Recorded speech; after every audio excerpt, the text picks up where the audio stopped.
स्वाध्यायः परमः। Doctor Baba Saheb Ambedkar Open University. નમસ્કાર, doctor Baba Saheb Ambedkar Open યુનિવર્સિટીના ચૈતન્ય સ્ટુડિયોમાં હું doctor Deeptiba Gohil, assistant professor in political science, આપનું હાર્દિક સ્વાગત કરું છું। વિદ્યાર્થીઓ, રાજ્યશાસ્ત્ર વિષય અંતર્ગત SYBAમાં પેપર નંબર 5માં આપણે એકમ નંબર 17 લોકશાહીનું ભાવિ વિશે આજે આપણે ચર્ચા કરીશું। આજના મારા વિડીયો લેક્ચરનો મુખ્ય ઉદ્દેશ્ય એ છે કે તમે લોકશાહી પેપરના અગાઉના એકમોનો જેટલો અભ્યાસ કર્યો તેના આ અંતિમ એકમમાં તમે લોકશાહીની વાસ્તવિકતાઓ, તેની ભાવિ સંભાવનાઓ, લોકશાહીના વિવિધ દેશોના મોડેલ્સ અને સફળ લોકશાહી માટેની પૂર્વ શરતોનો અભ્યાસ કરો અને એની સમજ પ્રાપ્ત કરો।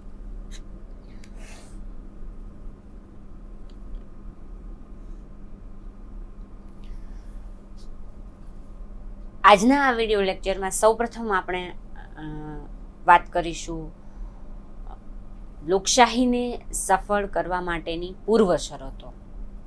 આની અગાઉના એકમો તમે જેટલા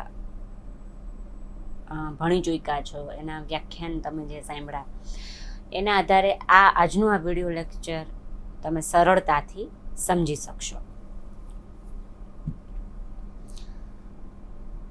લોકશાહીને જો સફળ કરવી હોય તો એની માટે આવશ્યકતા કઈ બાબતની છે?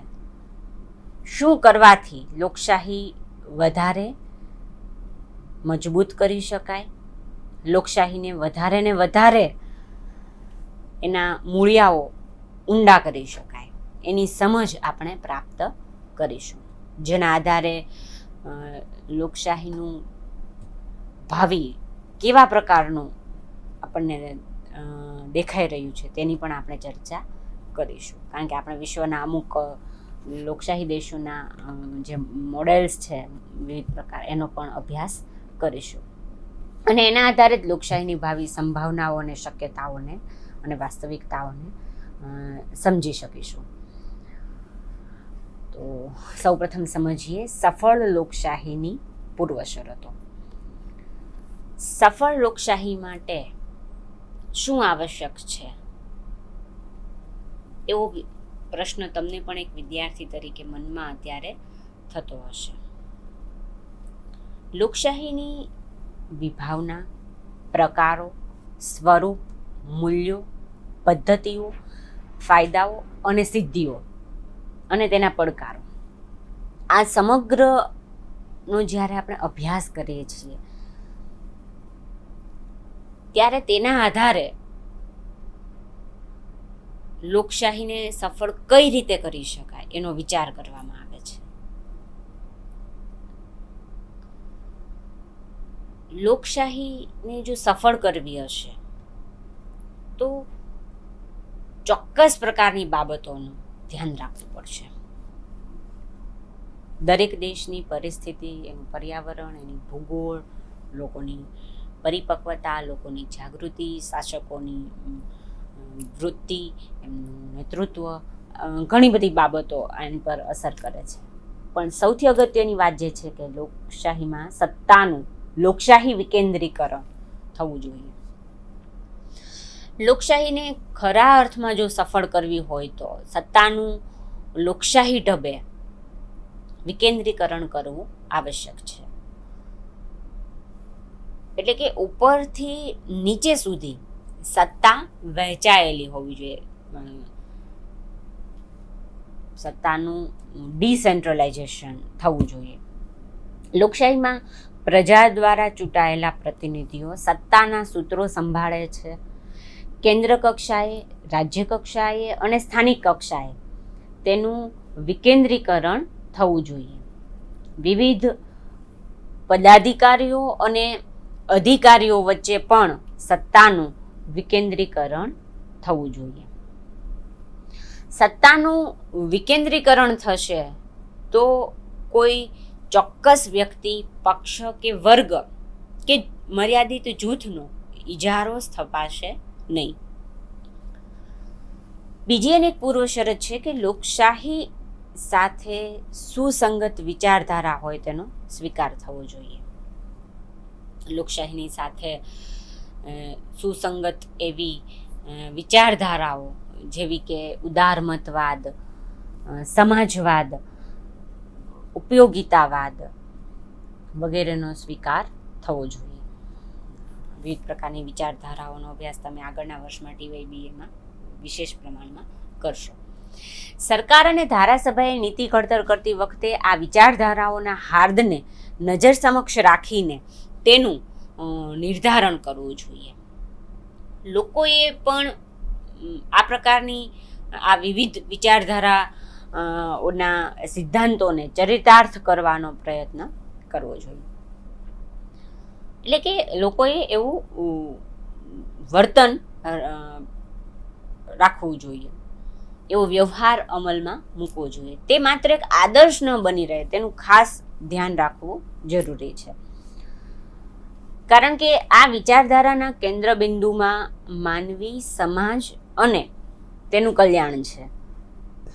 રાજ્યનું ધ્યેય પણ માનવીનું કલ્યાણ કરવાનું છે અને એટલા માટે લોકશાહીના કેન્દ્ર બિંદુમાં પણ માનવી અને તેનો સર્વાંગી વિકાસ છે.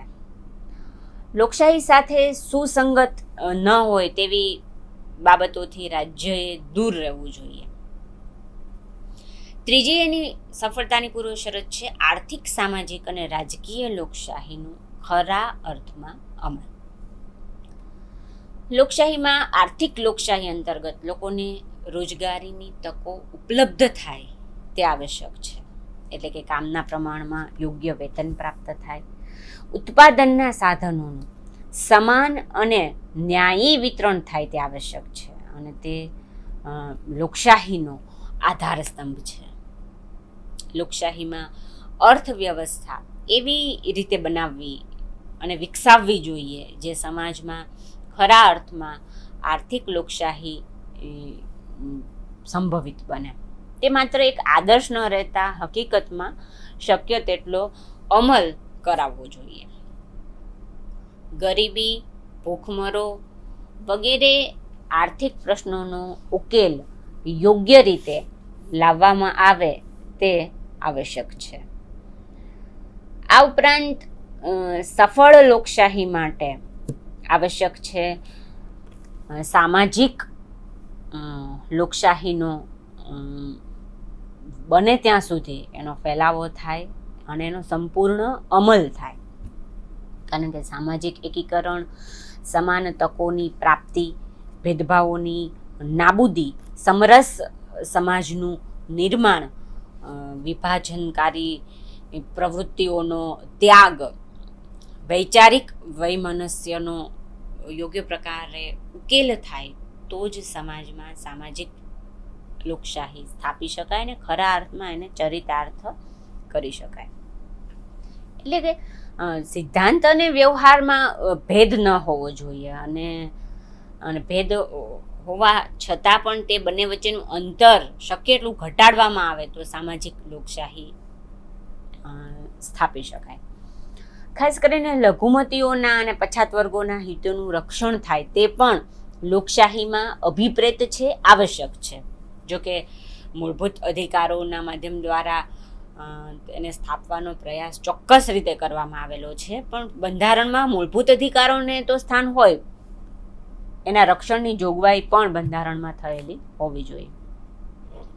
વ્યવહારિક જીવનમાં પણ તેને સફળતા મળે એ આવશ્યક છે. ક્યાંક એવું લાગે કે હજી એને સફળતા મળવાની બાકી છે. રાજકીય હકો આપી દેવાથી રાજકીય લોકશાહી સ્થપાતી નથી. પુખ્ત વય મતાધિકારનો યોગ્ય ઉપયોગ થાય એ આવશ્યક છે. બંધારણીય માર્ગે અને અહિંસક રીતે સત્તા પરિવર્તન, રાજકીય હકોનો સભાનતાપૂર્વકનો ઉપયોગ કરવાથી રાજકીય લોકશાહી ખરા અર્થમાં અમલી બનશે.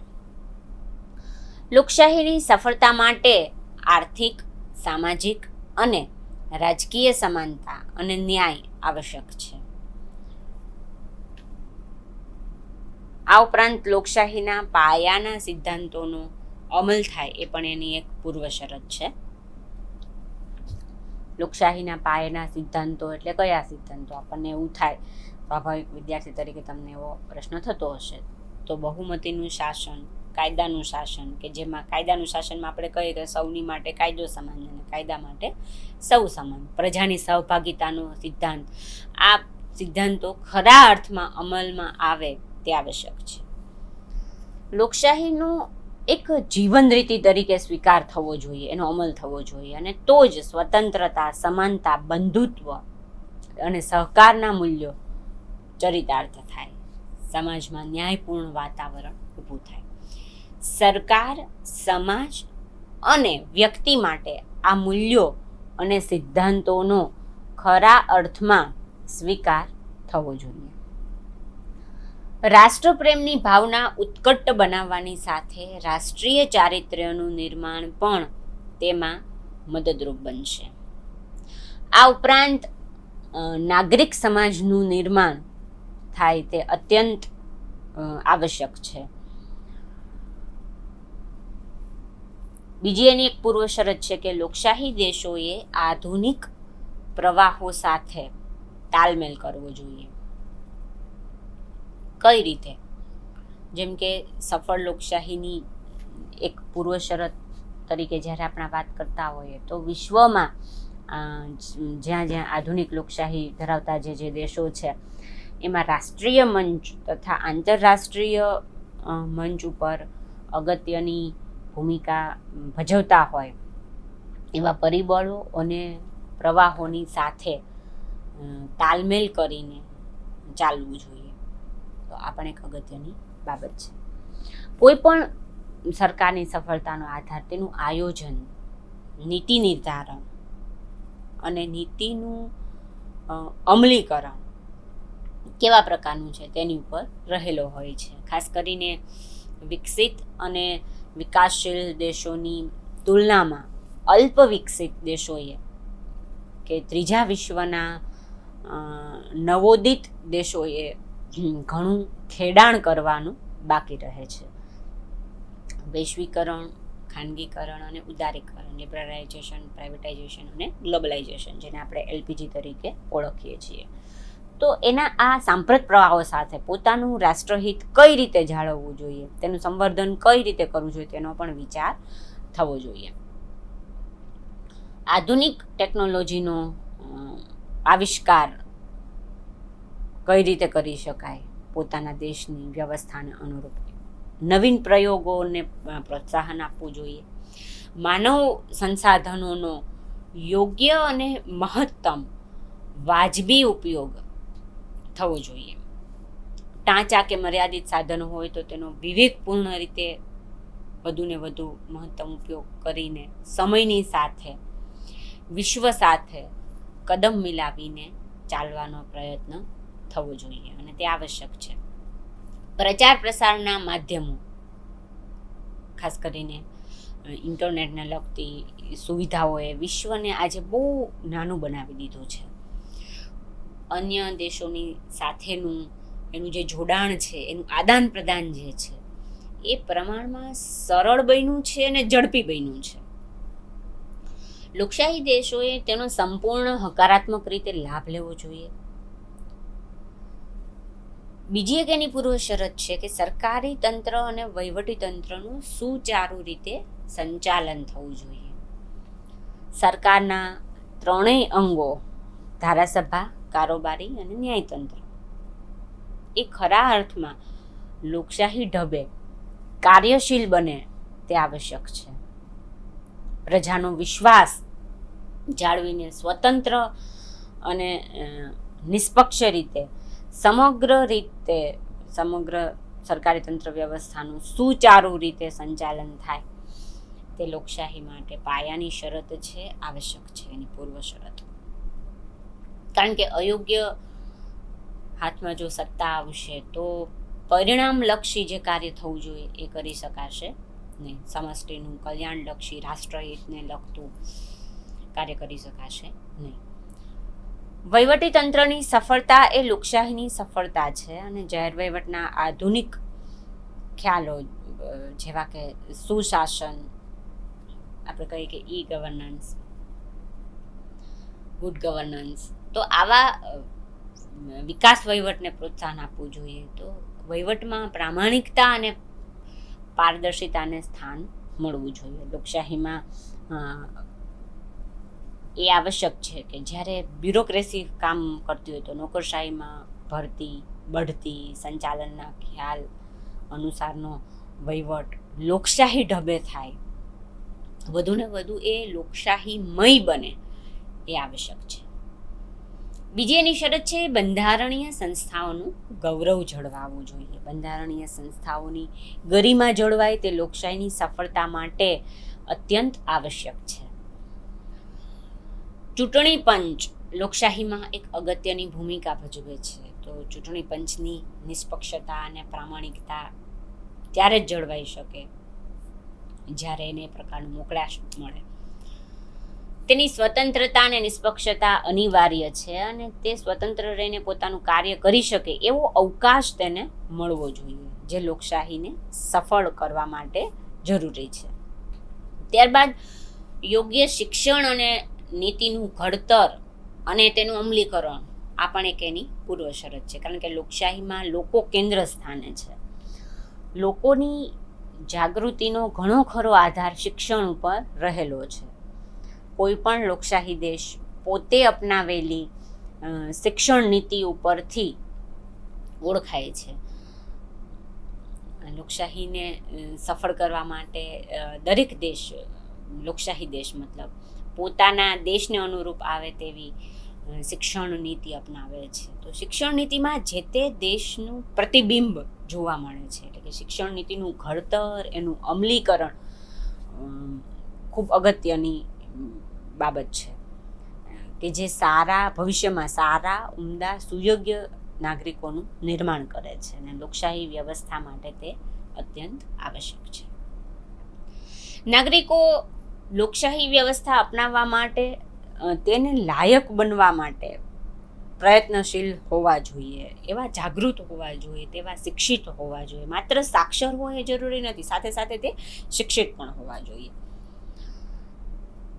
સંસાધનોને પ્રમાણે એનો ઉપયોગ કરવો જોઈએ, જે કુદરતી સંસાધનો, માનવ સંસાધનો, સંશોધનને મહત્વ મળવું જોઈએ, કારણ કે સંશોધનો જો થશે વધુને વધુ તો આપણી મર્યાદાઓ જાણી શકાશે અને મર્યાદાઓને આધારે જ તેને જાણીને એને દૂર કરવાના ઉપાયો પ્રયોજી શકાશે. એટલે કે લોકશાહીની ખામીઓ કઈ કઈ છે, અન્ય દેશો કઈ રીતે પોતાના લોકશાહીના પ્રશ્નોને, પડકારોનો સામનો કરે છે, આપણે શું કરી શકીએ, આવા પ્રકારના રિસર્ચને મહત્વ મળવું જોઈએ. યોગ્ય અને સક્ષમ નેતૃત્વ કોઈ પણ શાસન વ્યવસ્થાની સફળતાનો આધાર તેનું નેતૃત્વ પર ઘણો આધાર છે અને નેતૃત્વ કોના હાથમાં છે તે બાબત બહુ અગત્યની છે. ખાસ કરીને લોકશાહી દેશોમાં તો નેતૃત્વ ખૂબ અગત્યનું છે. લોકશાહીમાં લોકો પોતાના પ્રતિનિધિઓને ચૂંટીને સત્તાના સૂત્રો સોંપે છે, ત્યારે યોગ્ય હાથમાં નેતૃત્વ સોંપવામાં આવે તે આવશ્યક છે.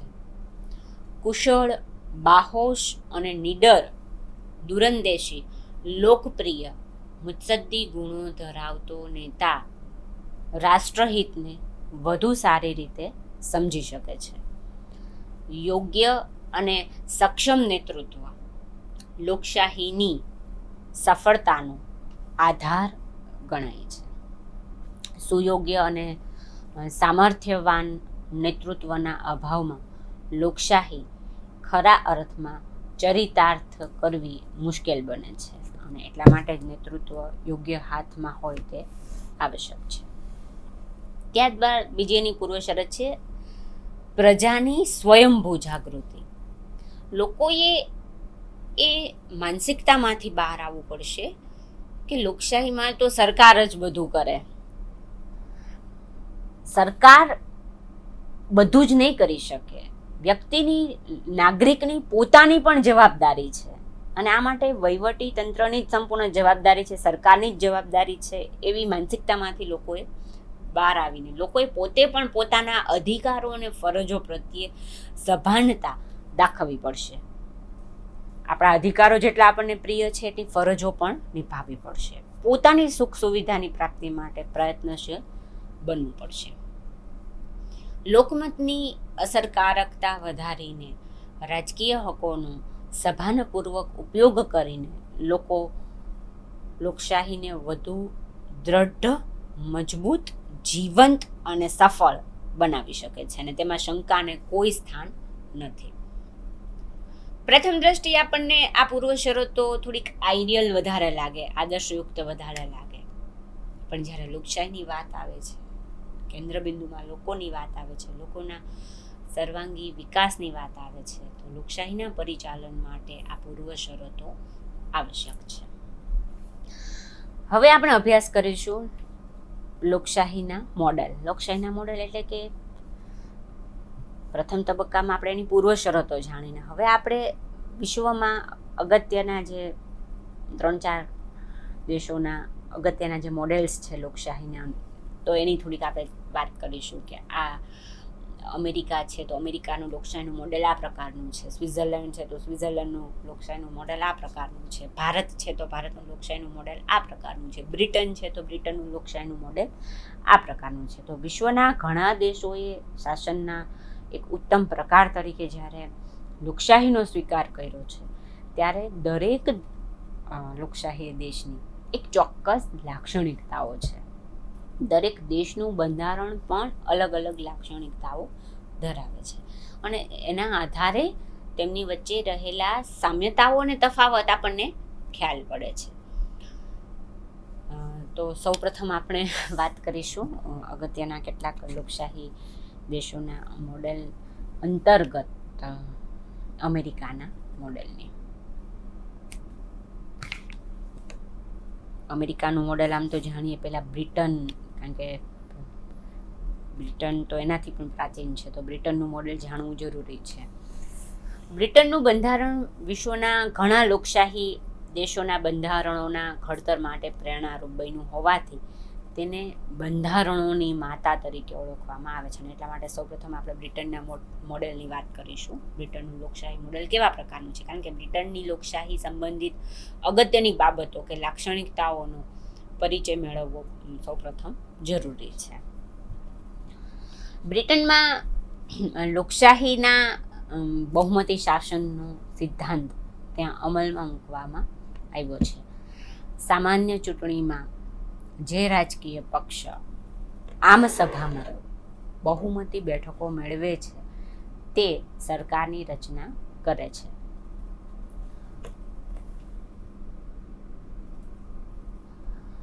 ત્યાં અમેરિકા કે ભારતની માફક ત્યાંનું બંધારણ એટલે કે બ્રિટનનું બંધારણ દસ્તાવેજી એટલે કે લિખિત બંધારણ નથી.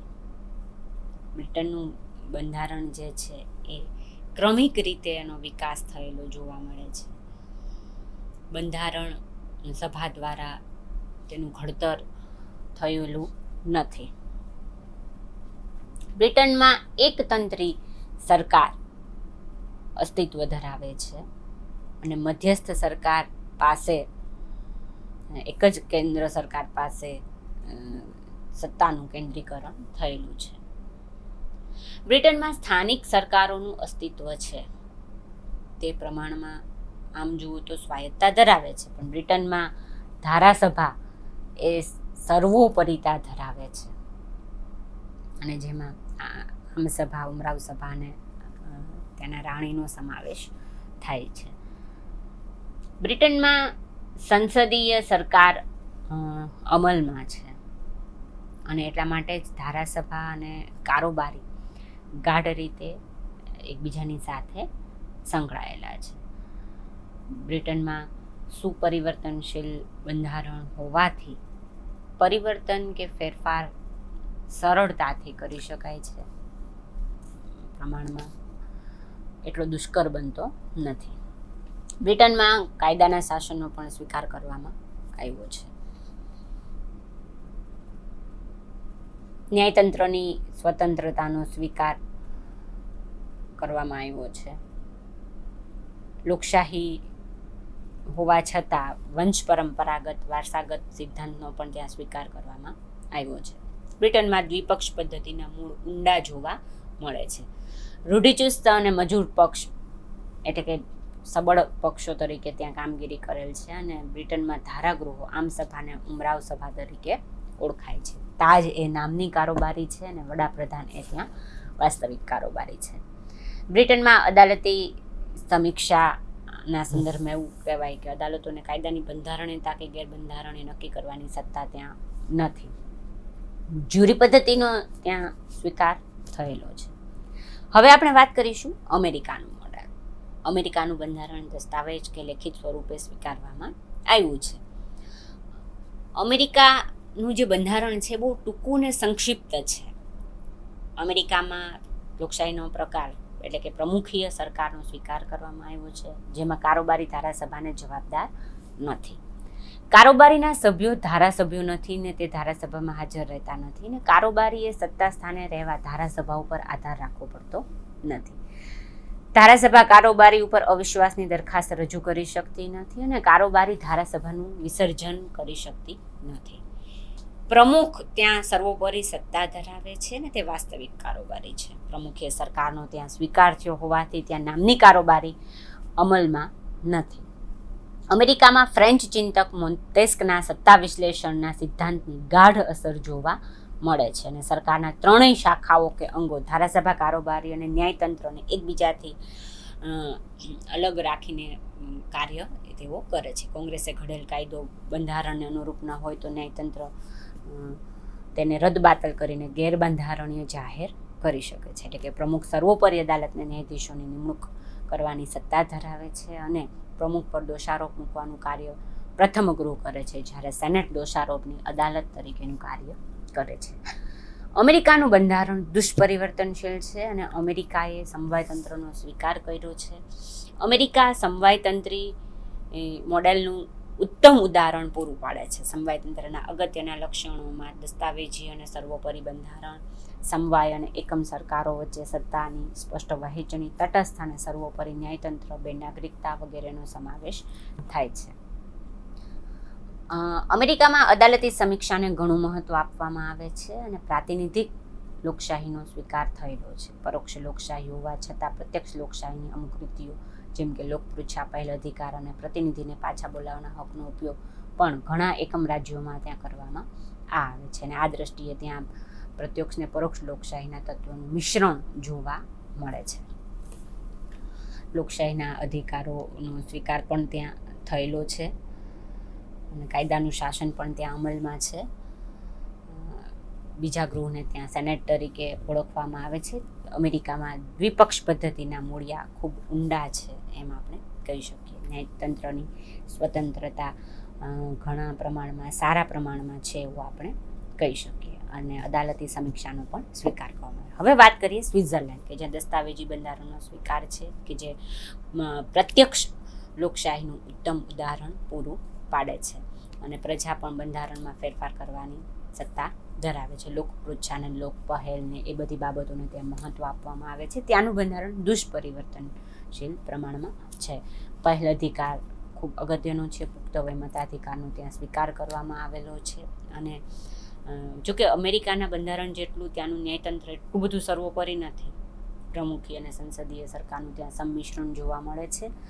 અને હવે આપણે વાત કરીશું ભારતીય મોડેલ અને ભારતીય મોડેલમાં આપણે ભારતીય સંસદીય સરકારનો સ્વીકાર કર્યો છે. લોકસભા, રાજ્યસભા, રાષ્ટ્રપતિ એટલે ભારતની સંસદ, જેમાં લોકસભાના સભ્યોની ચૂંટણી લોકો દ્વારા પ્રત્યક્ષ રીતે થાય છે. રાજ્યસભાના સભ્યોની ચૂંટણી લોકો દ્વારા ચૂંટાયેલા પ્રતિનિધિઓ કરે છે. ભારતના નાગરિકોને મૂળભૂત અધિકારો આપવામાં આવેલા છે. ભારતે સમવાય, વિશિષ્ટ પ્રકારનું સમવાય મોડેલ સ્વીકાર્યું છે, જેમાં એક જ નાગરિકત્વ સર્વોચ્ચ અદાલતની અગત્યની ભૂમિકા જોવા મળે છે અને કેટલાક વિદ્વાનો તેને અર્ધ સમવાયતંત્રી પણ માને છે. સુપરિવર્તનશીલ અને દુષ્પરિવર્તનશીલનો સુભગ સમન્વય જોવા મળે છે. 18 વર્ષ નાગરિકોને પુખ્ત વય મતાધિકાર અત્યારે આપવામાં આવે છે. ભારતમાં સ્થાનિક સ્વશાસનનો સ્વીકાર કરવામાં આવ્યો છે. પંચાયતી રાજનો સ્વીકાર કરવામાં આવ્યો છે. આ બધા જ વિવિધ મોડેલ્સનો અભ્યાસ કર્યા પછી આપણે એવું કહી શકીએ કે વિવિધ પ્રકારના દેશોમાં વિવિધ લોકશાહી દેશો ઘણી બધી વિષમતાઓ, પ્રશ્નો, સમસ્યાઓનો સામનો કરી રહ્યા છીએ.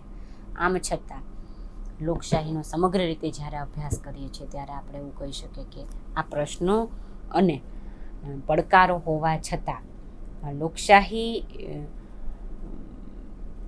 નું ભાવિ ચોક્કસ રીતે ઉજળું છે, તેમાં શંકાને કોઈ સ્થાન નથી. આજે વિશ્વમાં લોકશાહી દેશોને પોતાના પ્રશ્નો માટે એક થવું પડશે, પરસ્પર સહકાર અને શાંતિવાદને પ્રાધાન્ય આપવું પડશે, તો જ એ પ્રશ્નોનો હલ એક સાથે મળીને લોકો કરી શકશે. કારણ કે ત્રીજા વિશ્વના દેશોની કેટલીક સમસ્યાઓ છે, વિકસિત દેશોની કેટલીક સમસ્યાઓ છે અને વિકાસશીલ દેશોની કેટલીક સમસ્યાઓ છે. તો આ બધાએ એક મંચ ઉપર આવવું પડશે. લોકશાહીમાં સત્તાનું વિકેન્દ્રીકરણ કરવું પડશે અને લોકશાહી સાથે સુસંગત વિચારધારાનો સ્વીકાર કરવો પડશે. સારાંશમાં એવું કહી શકાય કે લોકશાહીના ખરા અર્થના જો અમલ કરવો હોય તો એના પાયાના સિદ્ધાંતોનો અમલ કરવો જોઈએ અને સુચારુ રીતે એનું સંચાલન થાય, બંધારણીય સંસ્થાઓનું ગૌરવ જળવાય, સક્ષમ નેતૃત્વ મળે એ આવશ્યક છે. અને આ માટે લોકોની પોતાની પ્રજાની જાગૃતિ એ આવશ્યક છે. લોકશાહીની સફળતા માટેની પૂર્વ શરતોનો પણ આપણે અભ્યાસ કર્યો. વિવિધ પ્રકારના મોડેલ્સ, જેમાં બ્રિટનનું, અમેરિકાનું, સ્વિટ્ઝરલેન્ડનું અને ભારતના મોડેલનો પણ આપણે અભ્યાસ કરીને તેની સમજૂતી પ્રાપ્ત કરી. આ બધી જ ચર્ચાઓના આધારે આપણે એવું કહી શકીએ કે લોકશાહી એ શાસનનો ઉત્તમ પ્રકાર છે. એની કેટલીક મર્યાદાઓ એટલે કે પડકારો એની સામે હોવા છતાં એ પડકારોનું સમાધાન પણ આપણે કરવાનું છે. એક શબ્દ કીવર્ડ એવો આવ્યો, શાંતિવાદ.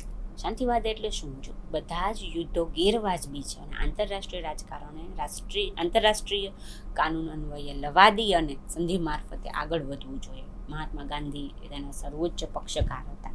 એક શબ્દ આવ્યો જાતિવાદ. જાતિ વચ્ચેના મહત્વના ભેદ તે નૈતિક, બૌદ્ધિક કે સાંસ્કૃતિક પણ હોઈ શકે છે. આ પ્રકારની માન્યતા જાતિવાદ છે. બીજું છે સત્તાનું વિકેન્દ્રીકરણ એટલે કે સત્તાનું વિભાજન, જે લોકશાહી માટે આવશ્યક છે. સત્તાની વહેંચણી થવાથી કોઈ વ્યક્તિ કે પક્ષનો ઇજારો રહેવાની સંભાવના રહેતી નથી.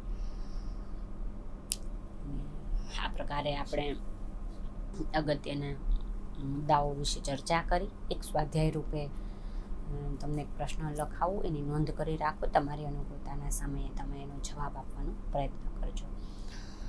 લોકશાહીનું બ્રિટનનું મોડેલ સમજાવો, લોકશાહીનું અમેરિકાનું મોડેલ સમજાવો, લોકશાહીનું ભારતીય મોડેલ સમજાવો અને લોકશાહીનું સ્વિટ્ઝરલેન્ડનું મોડેલ સમજાવો. બીજો એક પ્રશ્ન છે, સફળ લોકશાહી માટેની પૂર્વ શરતોનો વિગતવાર જવાબ તૈયાર કરો. અહીંયા આપણે ટકીએ, ફરીવાર મળીશું નવા જ ટૉપિક ઉપર ચર્ચા કરવા માટે. વિશેષ વાંચન માટે તમારે જો કરવું હોય આ ટૉપિકના સંદર્ભમાં, તો તમે એની માટેનું એક રેફરન્સ બુક નોંધાવું છું, એ પણ નોંધ કરી લો. પંડ્યા હસમુખની બુક છે, લોકશાહી રાજ્ય વ્યવસ્થા, તત્વ અને વ્યવહાર, યુનિવર્સિટી ગ્રંથ નિર્માણ બોર્ડ, અને એની આવૃત્તિ 1974ની છે. આપ સૌએ મને શાંતિથી સાંભળ્યા બદલ આપ સૌનો ખૂબ ખૂબ આભાર. ધન્યવાદ.